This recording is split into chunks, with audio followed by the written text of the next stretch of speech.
Buenas noches, queridos amigos de la familia Si Importa. Vamos a dedicar el programa de esta noche a hablar de la sexualidad como dimensión de la persona. Todos los seres humanos somos hombres o somos mujeres. Todas las células de nuestro cuerpo son o masculinas, en el caso de los hombres, o femeninas, en el caso de las mujeres. Pero la sexualidad no se agota en un hecho meramente biológico, como nada humano se agota en algo meramente biológico. Hay todo un entramado psicológico, anímico, social, cultural e histórico que van definiendo las modalidades de vivir la condición masculina o femenina en cada sociedad.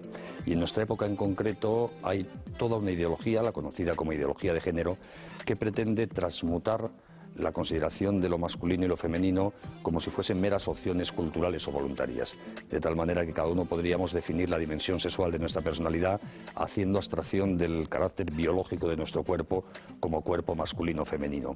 Esto distorsiona en muchos jóvenes hoy día la apreciación de su propia sexualidad, porque reciben unas influencias ambientales e ideológicas que les llevan a ver la sexualidad como algo completamente manipulable, como algo que está en sus manos, que pueden conformar, que no tiene condicionamiento ni finalidad de ningún tipo.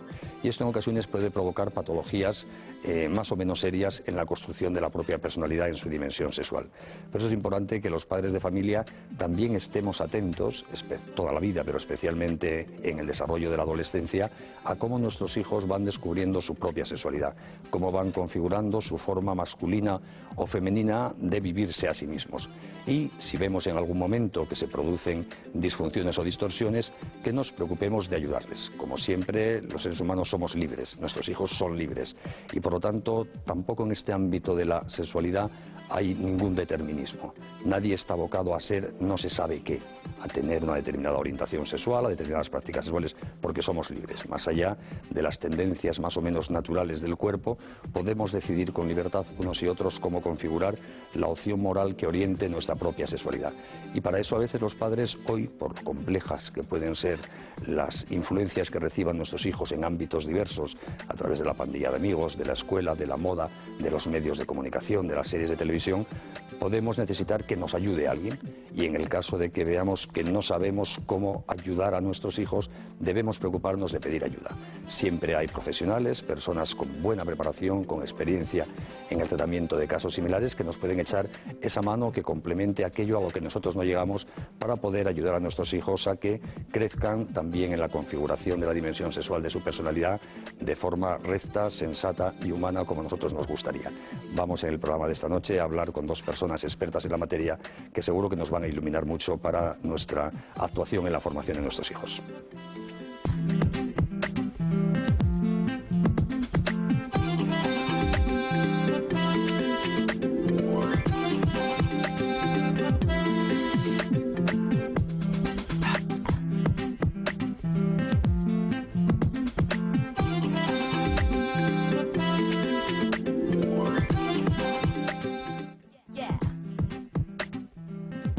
En el programa de hoy vamos a hablar sobre adolescentes con problemas de identidad sexual.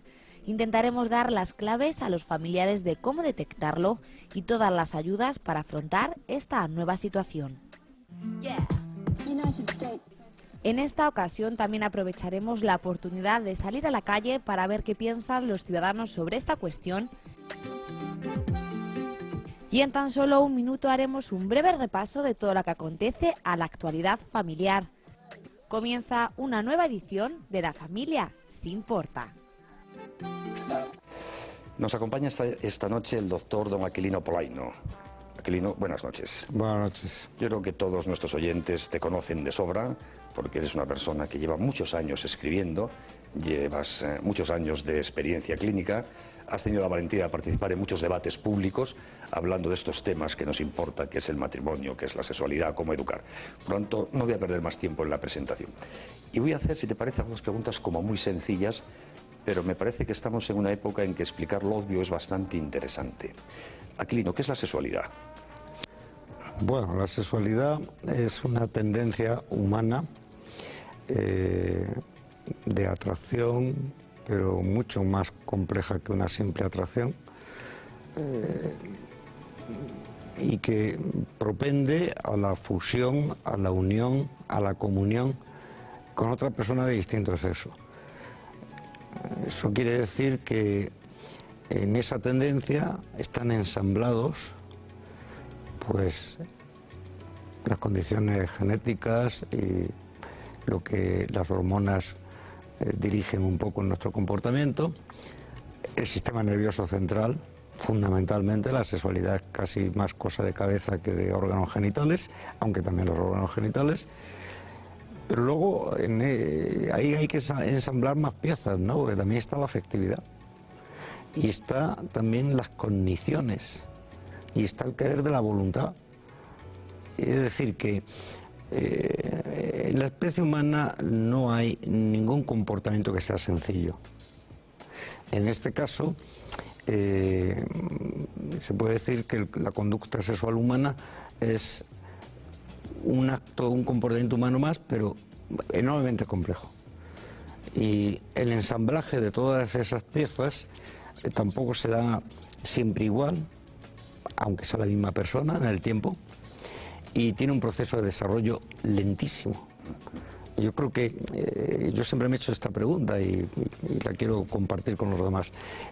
¿Por qué en otras especies la capacidad, por ejemplo, de reproducción sexuada es tan rápida que a lo mejor a los 2 meses de haber nacido ya se pueden reproducir? ¿Por qué en la especie humana eso tarda tanto tiempo, no? Pues quizás porque también la especie humana, al no estar tan determinada biológicamente, tiene más grados de libertad. Y por tanto puede de alguna manera configurarse de acuerdo con lo que piensa, con lo que siente, con la cultura, con la historia. Es decir, el ser humano es un ser abierto y por tanto tiene que tener más libertad y por tanto la maduración tiene que ser mucho más lenta. Maravilloso. Si cuando se va formando ese puzzle complejo en nuestros hijos, vemos facetas que nos preocupan como padres. Por ejemplo, que la definición de su masculinidad o de su feminidad tiene sus dudas, o tenemos intuición de que puede sentir atracción por personas del mismo sexo, o lo vemos sexualmente irresponsable o inmaduro. ¿Cuál debe ser la actitud de un padre, de una madre? Pero fundamentalmente hablar con ellos, pero esa actitud no se puede improvisar. Es decir, yo espero que no se escandalicen por lo que voy a decir, pero yo creo que la educación sexual hay que empezar a los 5 años hoy. Si el niño hace preguntas, habrá que contestarlas, esto siempre. Que las hacen Sí. todas, de pequeñitos. Claro. Y si no saben contestarlas, pues decir, mañana te lo contesto, que ahora tengo que pensarlo y consultar con gente que sepa un poquito más, o con algún libro de texto, con lo que sea. Lo que sí está claro es que o los padres se adelantan a educar sexualmente a sus hijos, o sus hijos van a sufrir muchos daños y muchos descalabros. Yo he dedicado muchas horas de mi vida a educar a padres para que eduquen a sus hijos sexualmente, y sin embargo tengo que reconocer que en eso los resultados he sido suspendido radicalmente. ¿Por qué? Porque la mayor parte de los padres dice que educan y luego no educan. Entonces, en una sociedad en que se dice que ya no hay ningún tabú sexual, ¿cómo es que todavía a los padres les tiemblan las piernas cuando tienen que educar a los hijos? Me parece que esto, en fin, esto no es de recibo, entre nosotros no es de recibo. Que se planteen algún problema en un hijo adolescente, pues habrá que entrarle a él y habrá que preguntarle. Si esa educación ha empezado precozmente, a los 5 años, incluso con algún apoyo de ilustración, porque hay que ser así de claros, probablemente el recorrido hasta después de la adolescencia es tan natural que entre padre e hijo la conversación sale de vez en cuando, a propósito de una película, de una escena dura, o de un libro que han leído, o de un texto. Si la educación sexual no se ha empezado a los 5 años, probablemente en la adolescencia tampoco sale nunca. Y entonces, si los padres a veces perciben con extrañeza qué le pasa al hijo, que lo encuentro raro, o que parece que ha roto con la chica, o que ahora parece que tiene demasiada intimidad con otro chico, bueno, usted se está escandalizando de algo del cual no tiene ninguna información, porque usted la interioridad de su hijo no la conoce, y no la conoce porque su hijo y usted no han compartido tiempo y no han hablado de esto a fondo nunca, ¿no? Por tanto, yo considero que si los padres notan algo que les suena raro, lo primero que habrá que hacer es preguntar al hijo. Si pasado esa primera etapa resulta que allí hay temas más duros o más complejos, entonces habrá que buscar una persona que entienda. Y desde el principio de la división del trabajo, hace ya más de un siglo, pues está claro que hay que ir a un especialista, ¿no? Los padres debemos hablar con los hijos de los temas que tienen que ver con la sexualidad desde los 5 años. Me parece importantísimo lo que has dicho y por eso lo subrayo.